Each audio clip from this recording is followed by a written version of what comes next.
Baik, Assalamualaikum warahmatullahi wabarakatuh. Sebelum saya meringkas materi etika filsafat bisnis, saya akan memperkenalkan diri dulu. Perkenalkan, nama saya Samrawati, NIM A011939, kelas agribisnis C 2019. Baik, langsung saja, yaitu kode etik perusahaan. Kode etik perusahaan merupakan pedoman internal yang berlaku mengikat di lingkungan perseroan yang berisikan seperangkat nilai, etika bisnis, etika kerja, dan norma-norma terkait keputusan dan kepatuhan terhadap kebijakan dan ketentuan yang telah disusun oleh perusahaan. Stakeholder merupakan kelompok pihak-pihak, individu atau organisasi yang berkumpul untuk suatu hal yang sama dan dipengaruhi oleh hasil suatu proyek.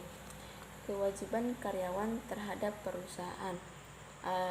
Kewajiban karyawan terhadap perusahaan yaitu kewajiban ketaatan, kewajiban konfidensialitas, kewajiban loyalitas. Kewajiban perusahaan terhadap karyawan yaitu perusahaan tidak boleh mempraktikkan diskriminasi.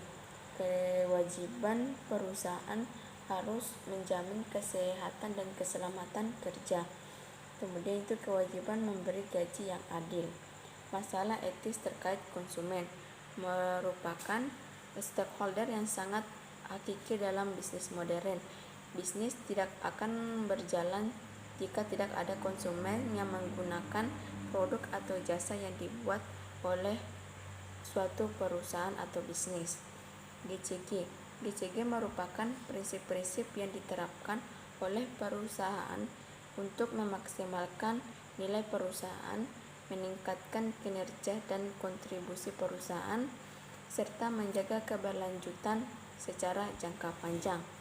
Adapun manfaat dari GCG yaitu memudahkan akses terhadap investigasi domestik maupun asing.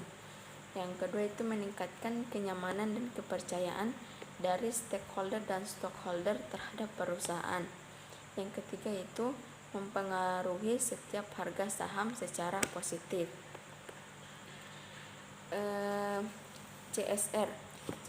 CSR atau tanggung jawab sosial perusahaan. Perusahaan adalah setiap badan usaha yang melakukan proses produksi baik barang ataupun jasa dalam menjalankan suatu perusahaan. Kemudian sosial yaitu masyarakat atau pihak-pihak yang berkepentingan terhadap eksistensi perusahaan atau stockholder yang mencakup karyawan dan keluarganya. Kemudian tanggung jawab artinya perusahaan memiliki kewajiban untuk menanggulangi segala sesuatu yang dilakukannya. Jadi CSR adalah tanggung jawab perusahaan akibat dampak dari kegiatan usahanya terhadap pihak-pihak yang berkepentingan, yang utama adalah masyarakat yang ada di lingkungan perusahaan itu sendiri.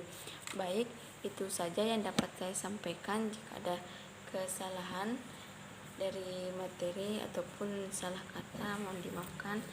Wabillahi taufiq wa hidayah. Wassalamualaikum warahmatullahi wabarakatuh.